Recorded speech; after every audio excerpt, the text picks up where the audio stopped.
Good day, good morning, good evening, good afternoon sa lahat po na nakikinig. At una pa lamang po kayong nakapanood dito po sa ating channel. At nais po namin na kayong maimbitahan at tuwing tayo po ay mayroong mga bagong updates ng mga pag-aaral. Ako nga po pala ang inyong lingkod, si Brother Julius from Puerto Princesa, Palawan. At patuloy po namin kayong inimbitahan na subaybayan ang ating mga pag-aaral. Ngayong araw po ang ating pag-aaralan ay tungkol po ito sa pagkakilala sa tunay na Jesus, the true Jesus in the Bible. We would like to invite everyone to share and to study about who Jesus is, who the real Jesus in the Bible.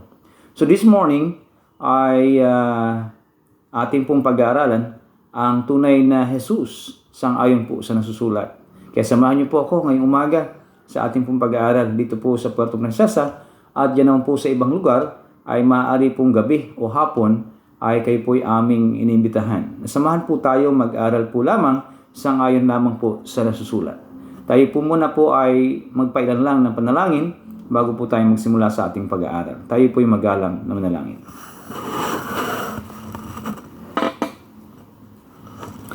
Mapagpala at mahabagin po naming Ama na ang tahanan ay nasa mga langit.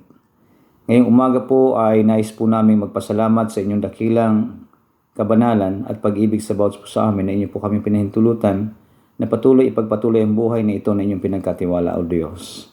At nawa sa umaga pong ito, inyo po kaming linisin at patawarin sa lahat ng aming mga pagkukulang sa inyong dakilang harapan upang kami po ay maging karapat-dapat na magdala at magpahayag ng inyong dakilang salita. Inyo po nawang pagkalooban ang mga nakikinig ng bukas na kaisipan.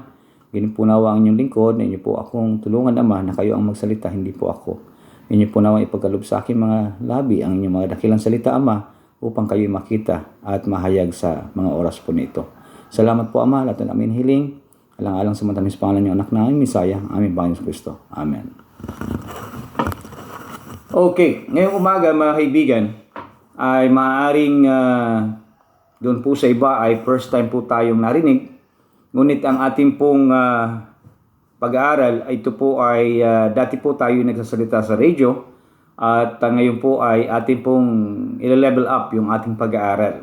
So ito pong ating pag-aaral ay pwede po kayong mag-comment sa ating mga studies at pwede po kayong magpadala ng inyong pong mga suwesyon at or kung nais po ninyo magkaroon ng aktual na pag-aaral, kung tayo po ay inyong nais makasama, ay inyo po kaming i-message ng personal message at tayo po ay magkakasama at mag-aaral ng hayagan. At kumbaga mga kaibigan, kung nais po ninyo kami imbitahan sa inyong mga lugar, sa inyong mga iglesia, sa inyong mga lokal na pagsamba, ay kami po ay much welcome para mas magkaroon po tayo na mas mahaba at maliwanag na pagpapaliwanagan.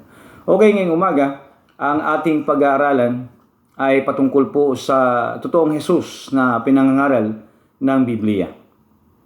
Sapagkat sang-ayon po sa banal na kasulatan, sa aklat po ni sinulat ni Apostol Pablo sa mga taga-Korinto, sa pangalawang Korinto 11:4, ang wika po ng banal na kasulatan sa pinahayag ni Apostol Pablo, sapagkat malugod ninyong tinanggap ang sinumang dumarating at mangaral ng ibang Jesus kaysa sa panangaral namin. Tinanggap ninyo ang espiritu at aral na iba sa tinuturo namin sa inyo. So sabi ni Apostol Pablo ay malugod daw, malugod na tinanggap ng mga tao ang sinumang dumarating at nangaral ng ibang Jesus. So sang-ayon po sa banal na kasulatan, matatagpuan niyo po yan sa pangalawang Korinto 11:4, 2 Corinthians chapter 11 verse 4, the other Jesus, yung ibang Jesus na ipinapangaral ay malugod na tinanggap ng mga tao. Maging ito'y sa panahon ng mga apostol ay meron na silang ibang Jesus na pinapaniwalaan. At higit sa ating kapanahunan mga kaibigan, sino itong Jesus na ipinapangaral ng mga ebanghelyo, ipinapangaral ng mga apostol? At itong Jesus na ito po yung ating pag-aaralan sang-ayon po sa nasusulat. So, tandaan niyo po yan mga kaibigan, ang talata po natin ay pangalawang Korinto 11:4, sapagkat malugod ninyong tinanggap ang sinumang dumarating at nangaral ng ibang Jesus kaysa ipinangaral namin. So, ngayong umaga, ngayong araw, ay ating hihimay-himayin ang banal na kasulatan kung sino itong Jesus na ipinangangaral ng mga apostol. Okay? Tingnan po natin sa aklat ng mga gawa, sapagkat ito ay hayag na ipinangaral ng mga apostol at ito ay nagdulot ng pag-uusig sa kanila. Sapagkat nung kapanahonang iyon, sila po ay mahigpit na pinagbabawalan ng mga leader ng iglesia o ng synagogue na huwag ipangaral ang Jesus na ito. Sang-ayon po sa Gawa 5:28, sinabi niya, "Hindi ba't mahigpit namin kayong pinagbabawalang mangaral sa pangalan ng Jesus na iyan?" So, sino itong Jesus na ipinapangaral ng mga apostol na mahigpit na pinagbabawal nung panahon na iyon? Ngunit, tingnan ninyo, sabi ng mga Pariseo nung panahon na iyon, "Ang inyong ginawa, laganap sa Jerusalem ang inyong itinuturo na nais pa ninyo kaming papanagutin sa pagkamatay ng taong iyan." So, nung panahon na ito ay ipinapangaral ng mga apostol ang Jesus. At sino itong Jesus na ipinapangaral nila? Na sinasabi naman ni Apostol Pablo, may mga pinapangaral na noon na hindi yun ang Jesus na kanilang ipinapangaral. Ang wika ng mga apostol, ang wika ni Apostol Pablo. At sang-ayon sa Gawa 5:28, mahigpit silang pinagbabawalan ng mga punong pari, mga pinunong pari nung panahon na yon na huwag ipangaral ang Jesus na iyan. No? Na ito ay namatay. Ito yung pinagbabawal sa kanila noon na ipangaral. Ngayon, ang sagot ng mga alagad sa pangunguna ni Apostol Pedro, sumagot si Pedro at ang ibang mga apostol, "Sa Diyos kami dapat sumunod at hindi sa tao." So, ang mga apostol, hindi sila sumusunod sa katuruan ng tao pagpatungkol sa pagkakilala sa tunay na Jesus. Ang wika ni Apostol Pedro, ang Diyos na ng ating mga ninuno, muling bumuhay kay Jesus na pinatay ninyo nang siya'y inyong ipako sa cross. So itong Jesus na ipinapangaral ng mga apostol, ito yung ipinapatay ng mga leader ng simbahan ng mga panahong yaon. Ngunit ang wika ni Apostol Pedro, ito yung Jesus na binuhay ng Diyos.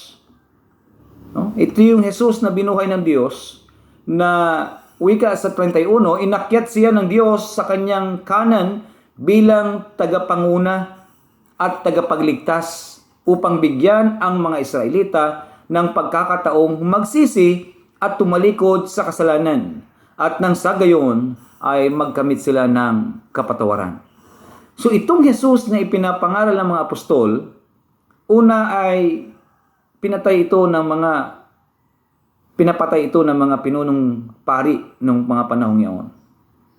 Ito ay mahigit 2,000 taon na nakalilipas nang sinugo ng Diyos ang kanyang anak.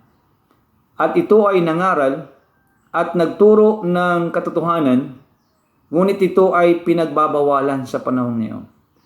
At higit na naging mahigpit ang pangangaral tungkol sa tunay na Jesus noong mga panahon na iyon. Kaya ngayong umaga, ngayong araw mga kaibigan, sino itong Jesus na ipinapangaral ng mga apostol? Sino itong Jesus na ipinapatay, pinapako ng mga leader ng iglesia, ng simbahan ng mga panahong iyon? At mahigpit na pinagbabawalan ang mga apostol ipangaral ang Jesus na iyon. Na ang wika ng mga apostol, ito ay binuhay ng Diyos at iniakyat sa kanyang kanan bilang tagapanguna at tagapagligtas upang bigyan ang mga Israelita ng pagkakataong magsisi at tumalikod sa kasalanan. Nang sa gayon ay magkamit sila ng kapatawaran. So, itong mga Israelita, nung unang kapanahunan, Binigyan sila ng pagkakataong magsisi.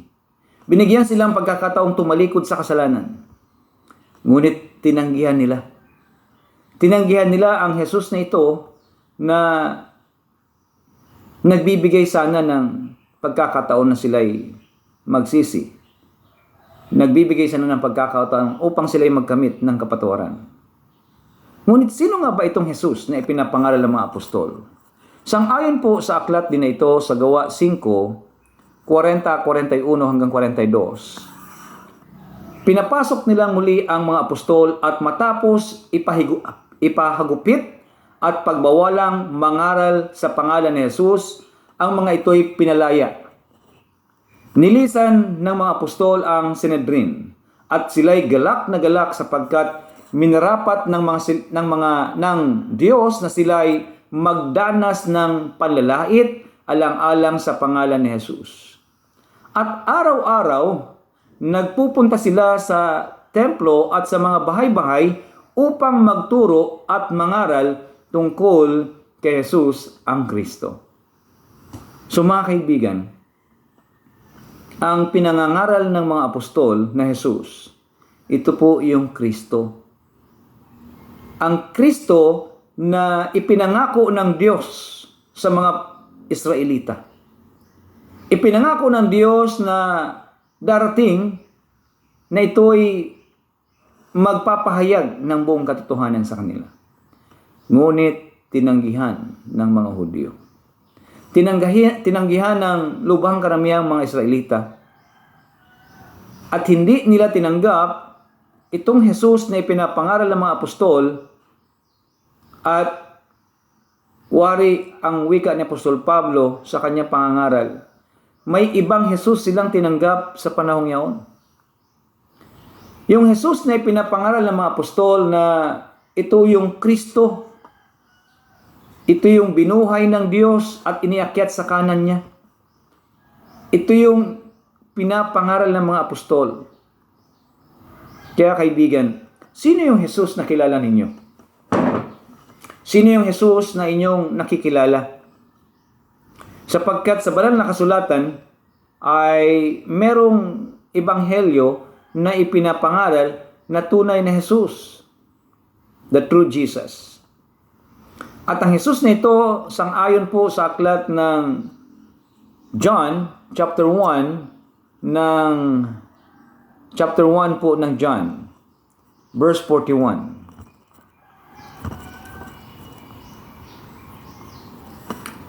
Unang hinanap ni Andres ang kanyang kapatid na si Simon. Sinabi niya rito, nakita na namin ang Mesiyas. Ang kahulugan ng salitang ito'y Kristo. Galak na galak ang isa sa mga alagad ng ating Panginoon na ang kanyang wika, nakita na namin ang Mesiyas. Ang kahulugan ng salitang ito'y Kristo. Ang kanilang nakita ay kanilang ipinahayag na itong Jesus na ating nakita, ito yung Kristo, ito yung Mesiyas na ipinangako. Kaya nga po, minsan ay may na-encounter ang ating Panginoong Kristo sa aklat po ng John pa rin, chapter 4, may isa pong babae na taga Samaria ang na-encounter ng ating Panginoon. Ang isang babae na ito ay sinabi naman ni Jesus, maniwala ka sa akin. Chapter 4, verse 21. Maniwala ka sa akin, darating na ang panahon na sasambahin ninyo ang Ama, hindi sa bundok na ito o sa Jerusalem. Hindi ninyo kilala ang inyong sinasamba, ang wika ng Panginoon sa babaeng ito. Ngunit kilala namin ang wika ng ating Panginoong Jesus, kilala namin ang aming sinasamba. Sapagkat ang kaligtasan ay nagmumula sa mga Hudyo. So, ibig sabihin, ang kaligtasan ay nagmumula sa mga Hudyo. Ang sabi ni Jesus bilang isang nasa lipi ng mga Hudyo, ang sabi ni Jesus, kilala namin ang aming sinasamba. Sapagkat ang kaligtasan ay nagmumula sa mga Hudyo. Kaya nga, yung Jesus na aming kinikilala, kilala niya kung sino ang dapat sambahin. Sa kanyang mga turo, sa kanyang ebanghelyo, ay itinuro niya kung sino ang dapat sambahin. Ito rin yung kanyang ipinahayag sa isang babaeng taga Samaria na ito'y na kanyang ina-encounter sa isang balon na kung saan ay ito ay sasalok ng inumin. Kaya nga, ang wika ng ating Panginoon, subalit dumarating ang panahon at gayon na nga na ang mga tunay na sumasamba sa Ama ay sasamba sa Kanya sa Espiritu at katotohanan. Sapagkat ganyan ang uri ng pagsamba ang kinalulugdan ng Ama. So yung itinuturo ng Panginoon na at ipinapangaral niya yung tunay na Diyos na sinasamba ng ating Panginoon at ng mga apostol, ito yung ipinapahayag ng Panginoon sa babaeng ito. Ngunit sinabi ng babae sa verse 25, nalalaman ko pong darating ang Mesiyas, ang tinatawag na Kristo, pagdating niya, siya ang magpapahayag sa amin ng lahat ng bagay. Ang mga hinihintay ng mga Hudyo ng panahon na yon, at itong taga Samaria na babae na may lahing Hudyo, ang wika niya ay hinihintay namin. Nalalaman namin na darating ang Mesaya. Ang Mesiyas ang tinatawag na Kristo. Sapagkat pinahayag ni Jesus na magmumula sa mga Hudyo ang kaligtasan. Kaya nga wika ng babae, nalalaman ko pong darating ang Mesiyas. So ibig sabihin, mga kaibigan, ang mga Hudyo, meron po silang hinihintay. Ang hinihintay po nila ay yung Mesiyas, na ang wika ang tinatawag na Kristo.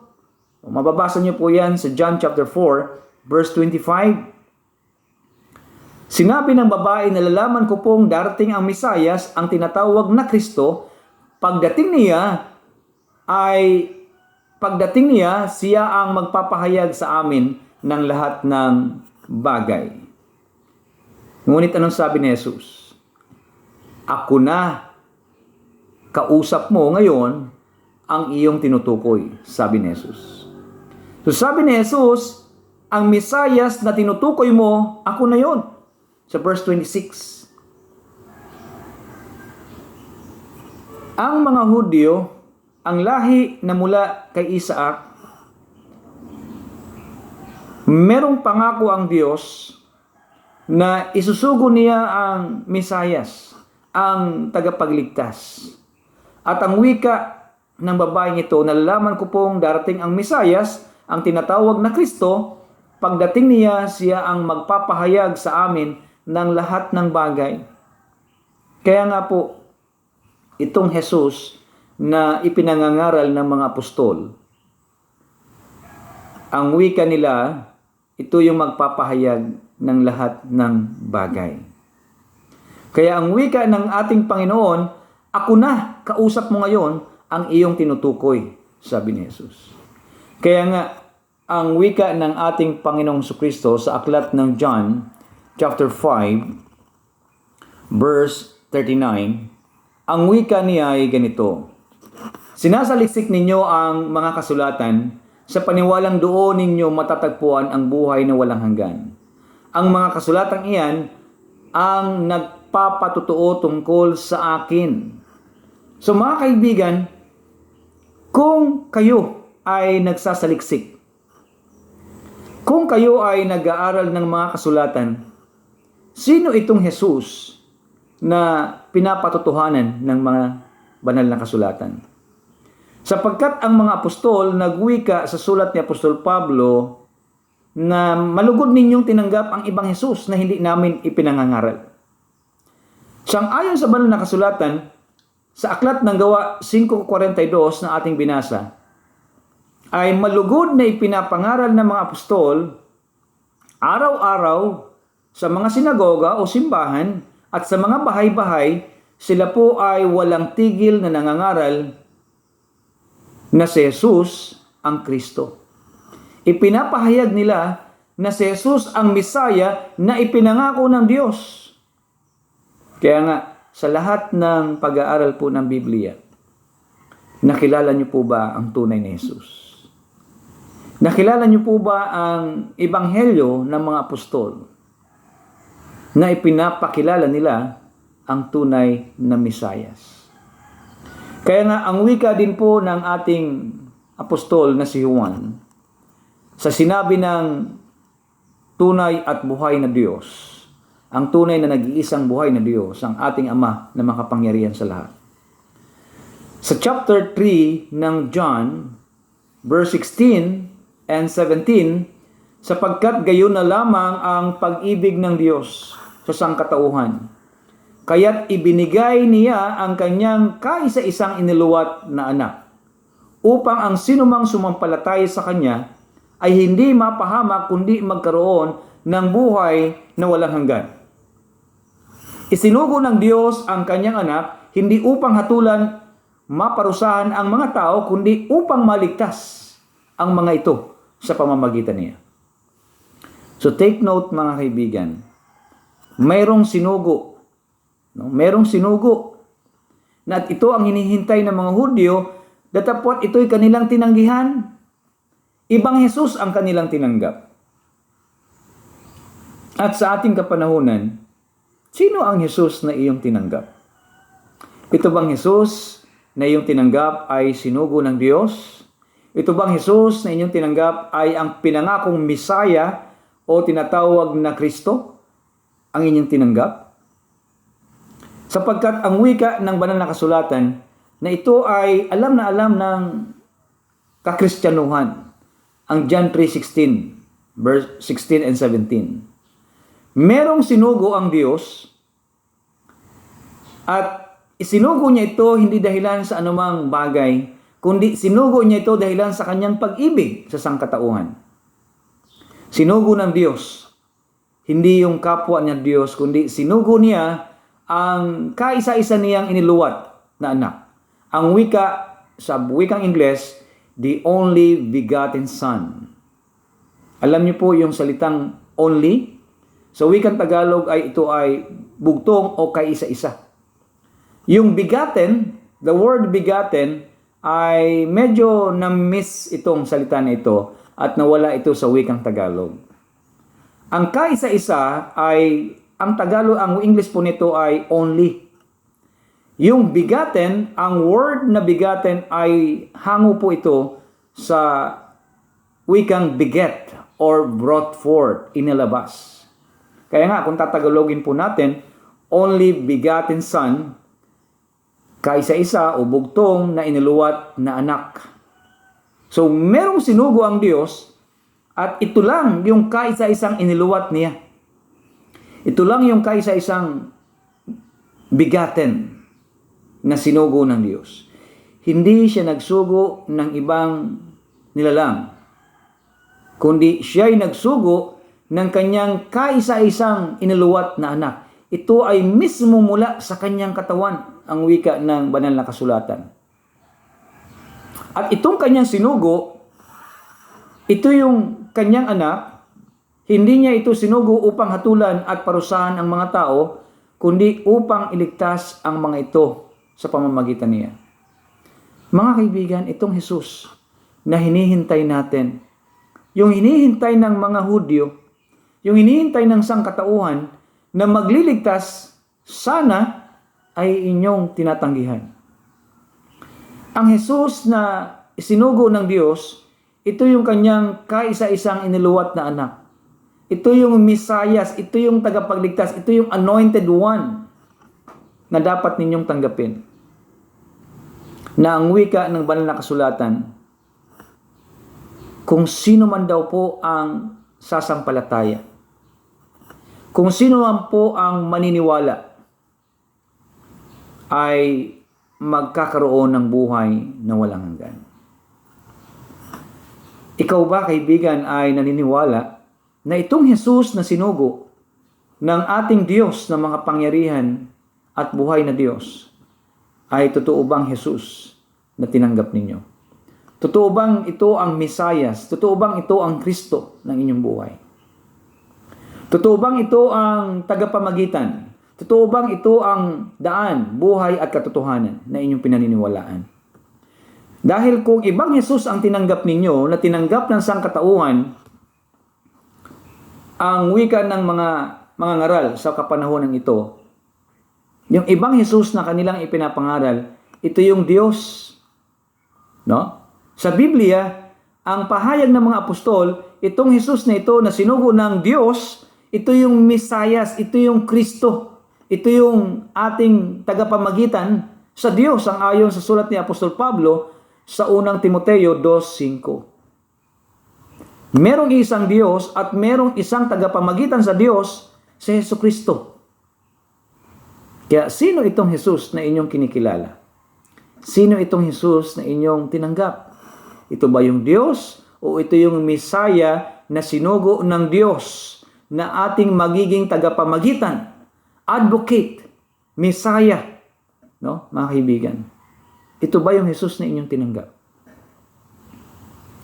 Nawa ang inyong pagkilala sa Jesus ay ito yung anak ng Diyos. Ito yung the only begotten Son of God, na ito ang magliligtas, ang magpapahayag ng buong katotohanan. Alam niyo po, akin pong tinanggap ang pinahayag ng banal na kasulatan.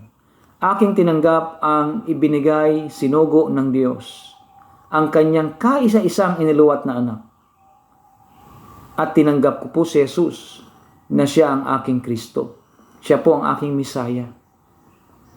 Siya po yung aking tagapamagitan sa Diyos.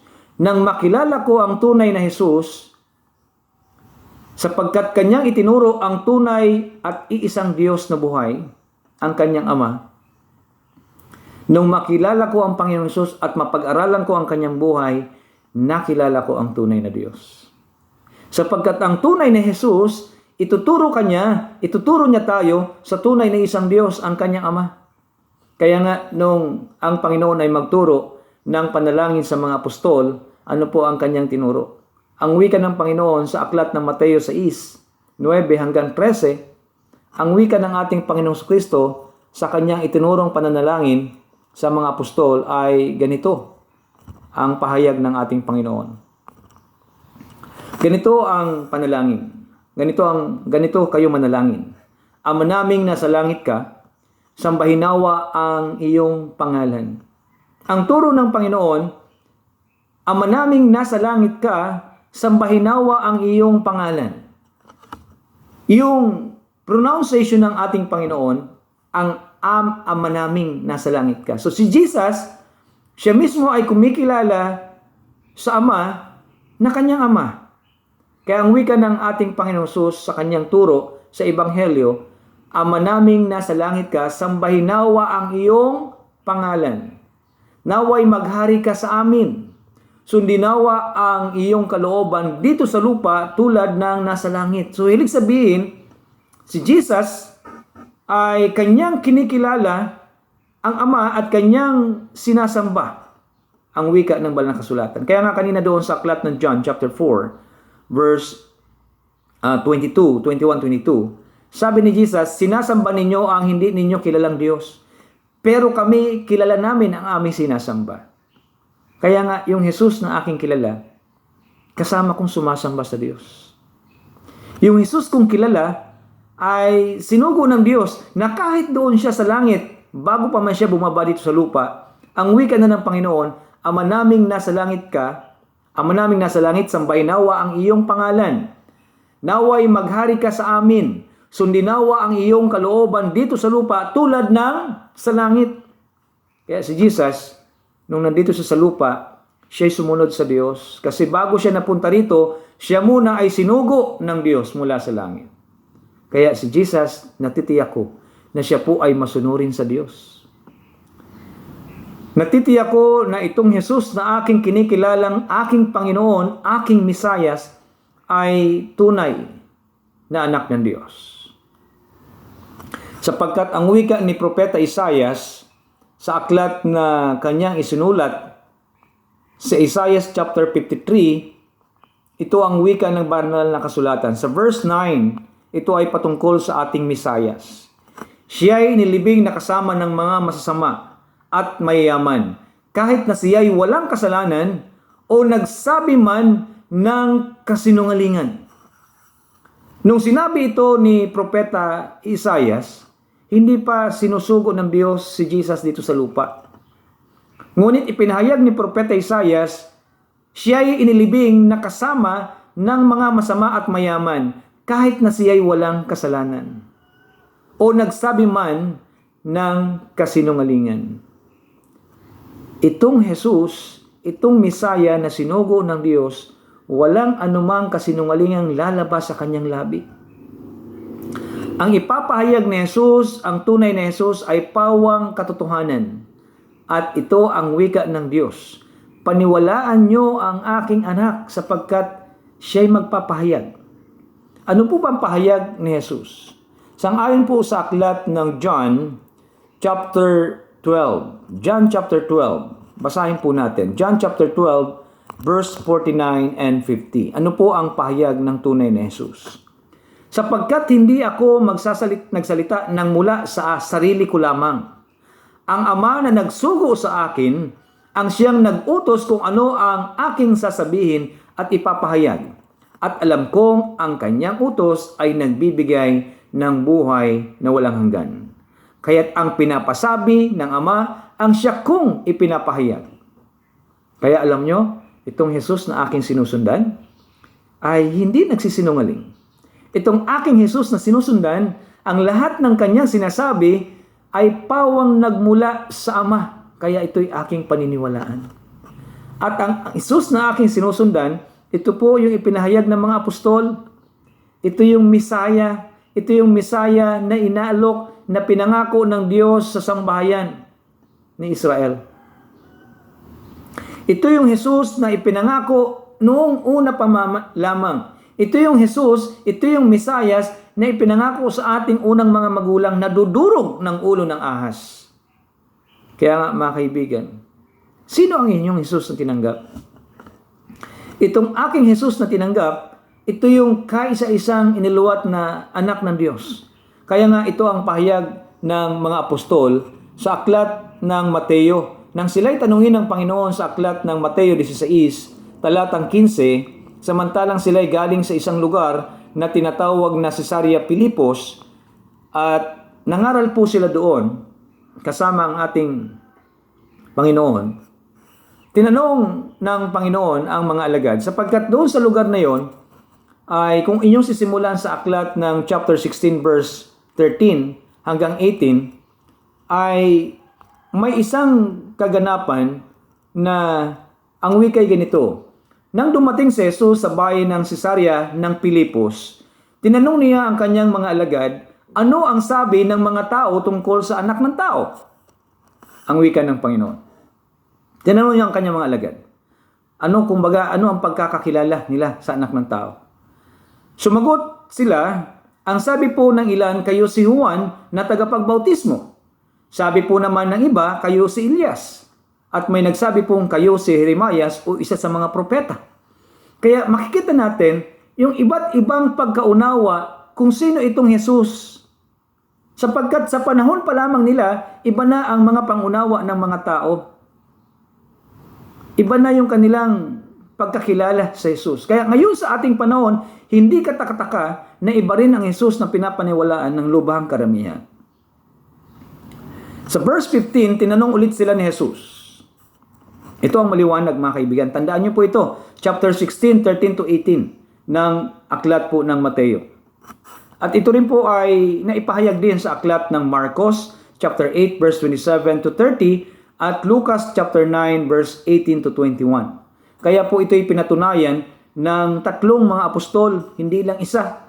Alam niyo po sa pag-aaral ng Biblia, ang mga talata, dapat po ito ay patunayan hanggang 2 hanggang 3 na mga talata sapagkat nasusulat sa aklat ng Deuteronomy chapter 19 verse 15 na in the mouth of 2 or 3 witnesses the word shall be established. At yan din po ay tinukoy sa aklat ng Mateo chapter 18 verse 16 na in the mouth of 2 or 3 witnesses the word shall be established. At gayon din sa pangatlong pagkakataon sa aklat ng pangalawang Korinto 13:1 na sa saksing dalawa, in the mouth of 2 or 3 witnesses the word shall be established. Kaya nga, dito, mapapatunayan natin na ang salitang ito sa aklat ng Mateo 16 o Matthew chapter 16, 13 to 18, ito'y mababasa nyo rin sa ibang aklat sa Marcos chapter 8, 27 to 30 at Lucas 9, chapter 9, verse 18 to 21. At ito, tinanong sila ni Jesus. Verse 15, tinanong ulit sila ni Jesus, ngunit para sa inyo, sino ako? Ngayon mga kaibigan, doon po sa mga nanonood, ang tanong ni Jesus sa inyo at sa akin, at tinanong ito ng Panginoong Jesus noon, sino si Jesus para sa inyo? Tinanong ulit sila ni Jesus, ngunit para sa inyo, sino ako? Kaya mga kaibigan, itong tanong na ito, sang-ayon sa banal na kasulatan, sino si Jesus para sa inyo? Sumagot si Simon Pedro. Ako'y nagagalak na ito'y basahin sapagkat itong tanong na ito ay naging katanungan ko rin sa akin sarili. Kaya nga ako'y nagsumikap na pag-aralan at saliksikin ang mga kasulatan. At ng aking masaliksik, talagang pinatotohanan ng kasulatan kung sino itong Jesus na ito. Sumagot si Simon Pedro, kayo po ang Kristo, ang anak ng Diyos na buhay. Ang pahayag ni Simon Pedro, kayo po ang Kristo, ang anak ng Diyos na buhay. Napakaganda mga kaibigan. Kayo po ba ganito rin ang inyong pagkakilala? Kinilala niyo ba si Jesus na siya ang Kristo, ang anak ng Diyos na buhay? Kung ganito ang inyong pagkakilala, at tinanggap ninyo na si Jesus ang Kristo, ang anak ng Diyos na buhay, ano po ang confirmation ni Jesus? Ang sabi ni Jesus, verse 17, sinasabi sa kanya ni Jesus, mapalad ka, Simon, anak ni Jonas, sapagkat ang katotohanan ito hindi inihayag sa iyo ng sino mang tao, kundi ng aking Ama na nasa langit. Kaya mga kaibigan, kung kayo ay naniniwala na si Jesus ang Kristo, ang anak ng Diyos, itong ebanghelyo na ito ay hindi mula sa sino mang tao, kundi ang wika ng ating Panginoong Jesus na hindi marunong magsinungaling. Itong pahayag na ito, itong pagkakilala na ito, na si Jesus ang Kristo, ang anak ng Diyos na buhay, ito ang ebanghelyo na ito mga kaibigan ay mismo, galing mismo sa Ama na naroon sa langit na bayan. Kaya kung inyong tinatanggap na si Jesus ang Kristo, ang anak ng Diyos na buhay, ebanghelyo po ito na hindi mula sa tao. Mula po ito direkta sa ating Ama na nasa langit. At ang wika ng Panginoon, at sinasabi ko sa iyo, ikaw ay Pedro, at sa ibabaw ng batong ito ay itatayo ko ang aking iglesia. Ang iglesia na tinayo ng ating Panginoong Jesucristo, nangahawakan at kinikilala ang ebanghelyo ng Ama na si Jesus ang Kristo, ang anak ng Diyos. Pero maraming nangangaral ngayon na si Jesus daw po ay hindi tunay na anak ng Diyos. Ginagawa nilang sinungaling ang Diyos ng kanilang sinasabi na ang Diyos ay hindi totoo ang sinasabi niya sapagkat sinabi ng Diyos, ang sinugo niya ay kanyang anak. Sabi ng mga karamihan, hindi tunay na anak ng Diyos yan. Kaya tunay ang sinabi ng ating Ama sa aklat na sinulat niya sa unang Juan. 1 John chapter 5 verse 9 to 11. Alam niyo po ang pahayag ni Apostol Juan. Mababasa po natin yan dito sa chapter 5 ng 1 John verse 9 to 11. Kung pinaniniwalaan natin ang patotoo ng mga tao, higit nating dapat paniwalaan ang patotoo ng Diyos. So kanina binasa natin, yung patotoo ng Diyos na pinapaniwala ng mga apostol na si Jesus ang Kristo, ang anak ng Diyos, yun po yung patotoo ng Diyos. Dapat daw paniwalaan natin yung patotoo ng Diyos. Kung pinaniniwalaan natin ang patotoo ng mga tao, higit nating dapat paniwalaan ang patotoo ng Diyos. At ito ang patotoo ng Diyos tungkol sa kanyang anak. Ang sino mang sumasampalataya sa anak ng Diyos ay naniniwala sa patotong ito. Ngunit ang Diyos ay ginagawang sinungaling ng mga sinumang hindi sumasampalataya sa Diyos, sapagkat hindi naniniwala sa patotoo niya tungkol sa kanyang anak. Verse 11, at ito ang patotoo, ipinagkaloob sa atin ng Diyos ang buhay na walang hanggan, at ito'y makakamtan natin sa pamamagitan ng kanyang anak. Ang Diyos may patutuo. At ang patutuong ito ay dapat nating panghawakan. Dapat nating paniwalaan. Huwag tayong magdaragdag, huwag tayong magbabawas. Kapag sinabi ng Diyos, "For God so loved the world that He gave His only begotten Son, that whosoever believeth on Him should not perish but have everlasting life." Ang patutuo ng Diyos, yung sinugo niya ay kanyang tunay na anak, mga kaibigan. Yung sinugo ng Diyos ay tunay niyang anak. Hindi ito nagsisinungaling. Pero maraming tao ngayon, ang mga taong lubos ng puno ng kasinungalingan, ipinapahayag nila na si Jesus ay hindi tunay na Diyos. Tunay na anak ng Diyos. Alam niyo po, ang turo na ito, ang mga katuruan na ito, na si Jesus ay hindi tunay na anak ng Diyos, ay turo ng mga taong hindi naniniwala sa banal na ebanghelyo. Si Jesus, likas sa kanya ang makita ang buong pagka-Diyos, sapagkat siya ay anak ng Diyos. Sang-ayon po yan sa Colosas 2:9. Sang-ayon po sa Lucas 2:9, mababasa po natin yan.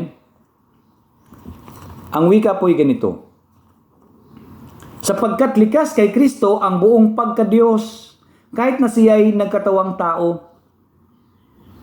Makikita kay Kristo ang buong pagka-Diyos sapagkat siya ay anak ng Diyos, ang wika ng banal na kasulatan. Okay, ganito mga kaibigan. Minsan ay ito ang ating katanungan, at ito rin ang tinatanong sa akin ng mga tao. Ano ba si Jesus? Siya ba ay tao o Diyos? Ang sagot ko po ay ganito. Sang-ayon sa aklat ng banal na kasulatan, sapagkat likas kay Kristo ang buong pagka-Diyos kahit na siya ay nagkatawang tao. Ikaw, kaibigan, anong likas meron ka? Kasi yung aking Kristo na kinikilala, likas sa Kanya. Makikita sa Kanya ang likas ng buong pagka-Diyos. Ikaw, anong likas meron ka? Kumbaga ganito. Tayo, tao, ang anak natin, ako may anak po ako meron po akong anak na mula sa aking mahal na asawa. Ako po ay tao, at yung aking mahal na asawa ay tao rin.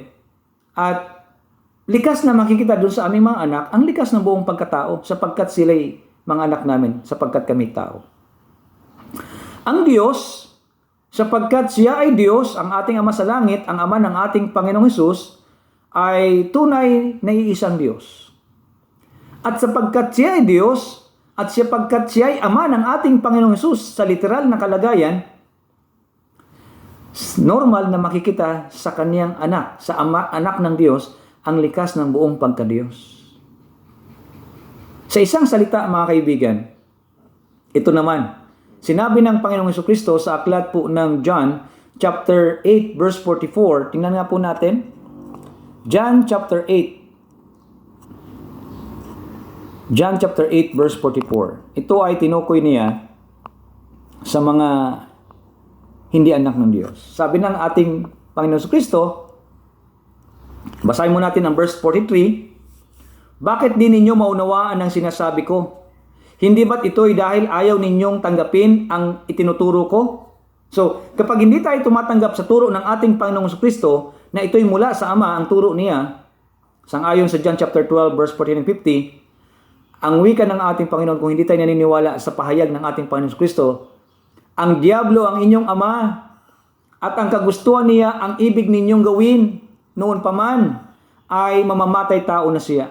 Hindi siya pumapanig sa katotohanan, kailanman, sapagkat walang puwang sa kanya ang katotohanan. Likas sa kanya ang magsinungaling, sapagkat siya ay talagang sinungaling, at ama, at siya ang ama ng kasinungalingan. Kaya nga, yung aking Diyos na pinaniwalaan, sinabi niya na siya ay merong anak, at itong kanyang anak ay kanyang sinugo. At itong kanyang anak ay walang iba kundi itong Mesiyas, itong Kristo, ang kanyang pangalan sa wikang Ingles ay Jesus. Sa wikang Tagalog ay Jesus. Sa wika naman ng Hebrew, siya po ay si Yahshua. Ngunit, sino itong Jesus na ating kinikilala? Itong aking kinikilalang Hesus, siya yung anak ng Diyos at siya yung Misaya at likas sa Kanya. Makikita sa Kanya ang buong pagka-Diyos sapagkat ang Kanya ay Ama. Ang Kanyang Ama ay tunay na isang Diyos. Kayo, sino ang inyong Ama? Kung ang inyong Ama ang Diablo, kung hindi nyo paniniwalaan ang turo ng ating Panginoong Hesus na nagmula ito sa Diyos, na ang turo ng Diyos si Hesus ang Misaya, ang Kanyang anak. Kung hindi kayo maniniwala, ang inyong magiging ama ay ang Diablo. At kapag ang tao, ang kanyang ama ay ang Diablo, anong makikita niyong likas sa taong ito? Anong makikita niyo? Likas ng pagka-Diyos, likas ng pagkatao, o likas ng pagka-Diablo? Kapag ang isang tao, kapag ang isang nilalang, ang kanyang ama ay ang Diablo, likas sa kanyang makikita ang likas ng kanyang ama, ang pagka-Diablo. At kung ang tao naman ang kanyang ama, makikita sa kanya ang likas ng buong pagkatao. Ngunit si Jesus, bagaman siya ay nagkatawang tao, makikita sa kanya ang buong likas ng kanyang ama, ang pagiging pagka-Diyos. Si Jesus, ang wika ng banal na kasulatan, sa aklat po ng Kolosas 1, Kolosas 1:15. Ito po ang wika ng banal na kasulatan. Colossians chapter 1 verse 15. Ito po ang wika ng banal na kasulatan. Pilipos. Bakit ako'y napunta sa Pilipos? Sorry. Colossians 1 verse 15. Colossians chapter 1 verse 15. Si Kristo ang larawan ng Diyos na di nakikita. Siya ang panganay na anak at pangunahin sa lahat ng mga nilikha. Nakita niyo po yung verse, kung gaano po ito napakagandang talata. Si Kristo daw po yung larawan ng Diyos na di nakikita. Sa wikang English po ay ang pagkakatukoy po sa Kanya, Colossians chapter 1, sa wikang English, ito po ang wika ng King James Version. Who is the image of the invisible God? The firstborn of every creature. Si Jesus, nakikita natin siya, at yung larawan ng Diyos ay makikita natin sa Kanya. Yung Diyos na hindi nakikita, yung tinatawag na invisible God. Pero kay Jesus, makikita natin yung buong larawan ng ating Diyos, sapagkat siya ay anak ng Diyos. Siya yung sinugo ng Diyos. Siya yung Mesiyas na dapat nating tanggapin. Siya at sa Kanya natin makikita ang buong larawan ng ating Ama na nasa langit. Kaya kapag si Jesus, yung totoong Jesus ang inyong nakilala, makikilala ninyo ang tunay na isang Diyos. Sapagkat ituturo ni Jesus yung Kanyang Ama na yaon ang nagsugo sa Kanya ang tunay na isang Diyos. At makikita kay Jesus ang buong likas ng pagka-Diyos sapagkat siya'y ganap na anak ng Diyos. Kaya kayo, sino ang inyong ama? Nais ba ninyo na maging ama ang tunay na isang Diyos? Gaya ng ating Panginoong Hesus? Kami po tinanggap po namin at nais po namin na maging hayag na mga anak ng Diyos. Alam niyo po ba kung anong requirements ng Bible para kayo ay maging ganap na anak ng Diyos? Basahin po natin sa aklat ng 1 John. 1 John chapter 5 verse 1. Ito po yung requirements. Alam niyo po, kung mag-a-apply kayo ng trabaho o kung saan man kayo pupuntang bansa, lagi po itong may requirements. At ang pagiging anak ng Diyos, meron din pong requirements. Kung gusto nyong maging gaya ng ating Panginoong Kristo na makikita sa Kanya ang buong likas ng pagka-Diyos, kailangan maging anak kayo ng Diyos. Alam niyo po, sa banal na kasulatan, binigyan tayo ng pagkakataon na mapabilang sa mga anak ng Diyos. Sangayon po sa 1 John chapter 5 verse 1, kung tayo'y sumasampalataya na si Jesus ang siyang Kristo, tayo ay ipinanganak ng Diyos. Mga kaibigan. ang requirements, ang kailangan lamang, kilalanin natin, sampalatayanan natin na si Jesus ang siyang Kristo, tayo'y magiging mga anak ng Diyos. Kaya nga, kaibigan, sino ang Jesus na iyong tinanggap? Yung Jesus ba na ito ay sinugo ng Diyos? Itong Jesus ba na ito ito yung Mesiyas, ito yung Kristo ng iyong buhay? At ang wika ng banal na kasulatan, kung tayo'y sumasampalataya na si Jesus ang siyang Kristo, tayo nga ay mga anak ng Diyos. Kaya nga, kaibigan, huwag na kayong mag-abala pa. Ang panahon ay malapit na.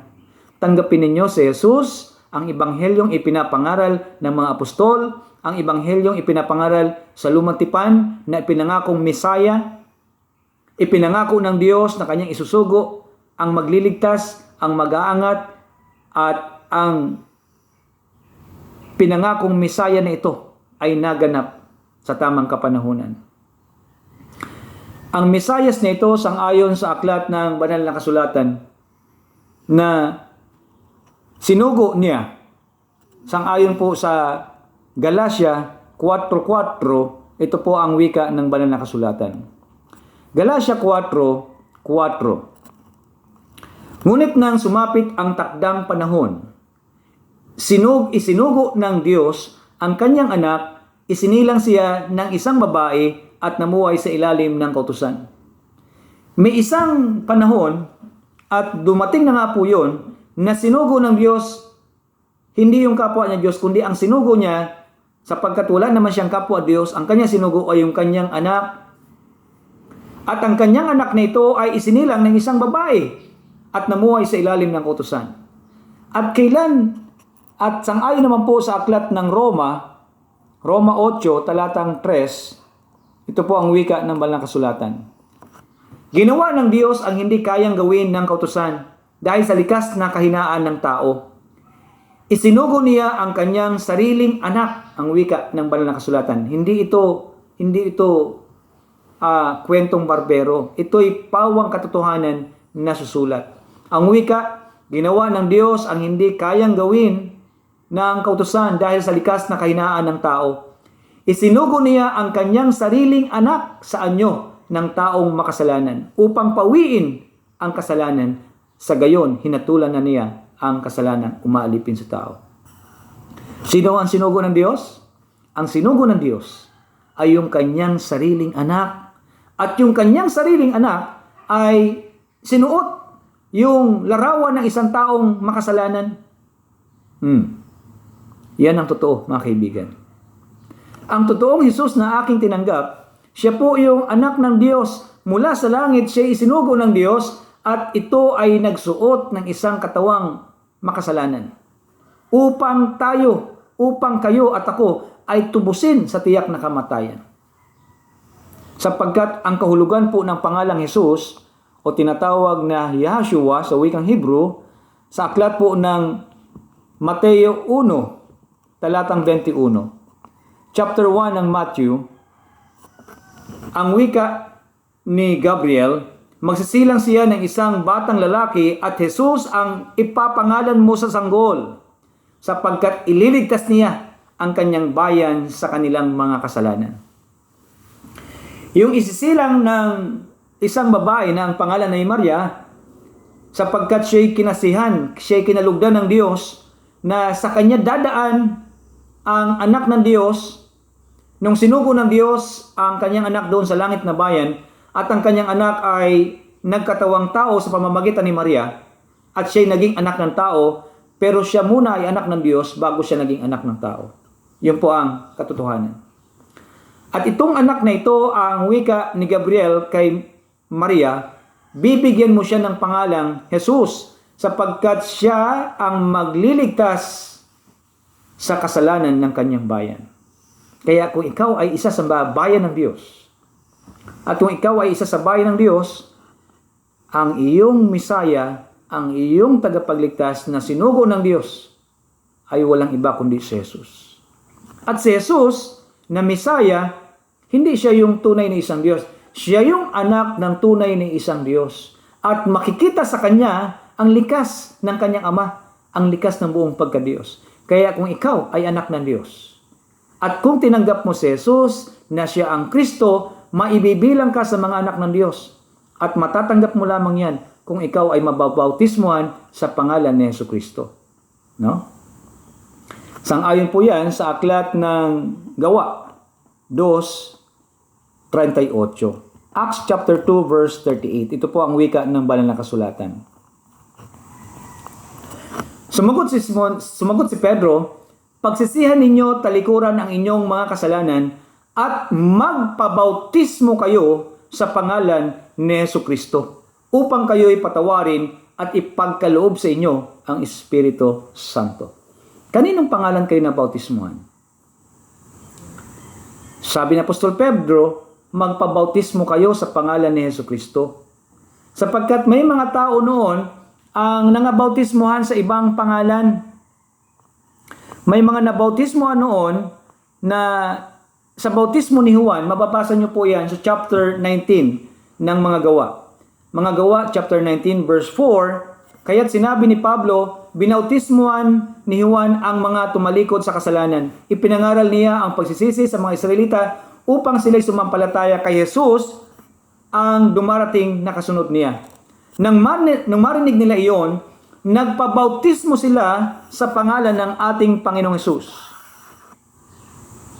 Nang ipatong ni Pablo ang kanyang kamay sa kanila, bumaba ang Espiritu Santo at sila'y nagsalita ng iba't ibang wika at nagpahayag ng mensaheng mula sa Diyos. At ang mensaheng ito mula sa Diyos na napag-aralan natin kanina sa aklat ng Mateo 16:15 hanggang 18, sang-ayon sa 17, ang mensaheng iyon ay ipakilala na si Jesus ang Kristo, ang anak ng Diyos na buhay. Yun yung mensahe na ipinapangaral ng mga tunay na mga lingkod ng ating Panginoong Hesus.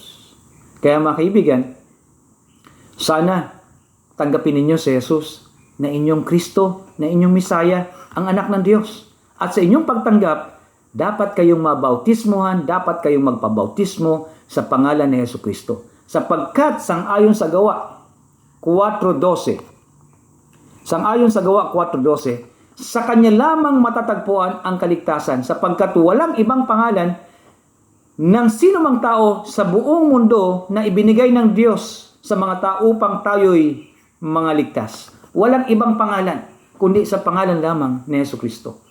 Si Jesus, na siyang Misaya, na siyang Kristo, ang ibinigay ng Diyos. Kaya mga kaibigan, tanggapin ninyo si Jesus na inyong Misaya, ang inyong tagapamagitan sa Diyos, ang inyong advocate, ang inyong kinikilalang Jesus ba ay gayon. Na siya ang Misaya, siya ang Kristo, siya ang tagapamagitan, siya ang ating comforter at the same time. Siya ba yung Kristo na inyong tinanggap? Siya ba yung anak ng Diyos na inyong tinanggap? Sapagkat ako at ang aking sambahayan, tinanggap namin si Jesus na siya ang aming Misaya, siya ang aming Kristo, siya ang aming tagapamagitan sa Diyos. Ang sabi ni Jesus, ang sabi ni Jesus, ako ang daan, buhay at katotohanan. Hindi kayo makakaparoon sa Ama kung hindi sa pamamagitan ko. Kaya si Jesus ang ipinangangaral namin na mula sa Diyos, mula sa langit, ang ebanghelyong ito na siya ang aming Kristo, ang anak ng Diyos na buhay. Mapagpala at magandang araw sa inyong lahat. Tayo muli ay magkakasama-sama sa ibang panahon. Dito pa rin po sa One True God. No? Tinatawag namin po itong Seventh Day One True God Fellowship and Lifestyle Center. So kami po ay meron pong tinataguyod na pangangaral at sa mga susunod na panahon ay amin pong ipapahayag sa inyo. Ngayon po ay nais po namin kayong imbitahan na kung kayo po ay nakaunawa at nais ninyong tanggapin na si Jesus ang Misaya at nais po ninyong magpabautismo sa kanyang pangalan, tayo po ay magalak na tumatanggap ng pag-aaralan. At kung kayo man po ay may mga tanong at katanungan, nais po namin kayong imbitahan na magkaroon po kayo ng personal message po sa ating account. Magandang araw po sa inyong lahat. At magkita-kita po tayo muli. At bago po matapos ang ating pag-aaral, ito po muna natin ay tatapusin sa isang magalang na pananalangin. Mapagpala at mahabagin po naming Ama, na ang tahanan na niya sa mga langit. O Diyos, salamat po sa inyong ebanghelyo na inyong pinakilala sa amin ang tunay po ninyong anak na inyong sinugo. At ito po'y aming tinanggap at kinilala sapagkat ito'y nasusulat na aming paniwalaan ang ebanghelyong ito na nagmumula sa inyo at ipinahayag sa amin ng aming Mesayas, ang aming Kristo. At nawa sa umaga po ito, sa araw na ito, inyong pagpalain ng aming mga kaibigan nakikinig na nais maging bahagi at tunay na maging anak po ninyo, O Diyos. Sapagkat walang papasok sa kanilang langit na hindi po ninyo mga anak, na hindi magiging gaya ng inyong anak. Salamat po, Ama. At aming kinikilala si Jesus ng aming Kristo, ang aming Mesayas. Sa umaga pong ito ay aming inihiling ang lahat ng ito sa kapangyarihan at karapatan ng inyong anak na aming Panginoong Jesus. Amen. Okay, mga kaibigan, muli maraming salamat po sa inyo. Magkita-kita at magkarinigan po tayo ulit sa susunod na panahon. Ako po ang inyong lingkod, si Brother Julius.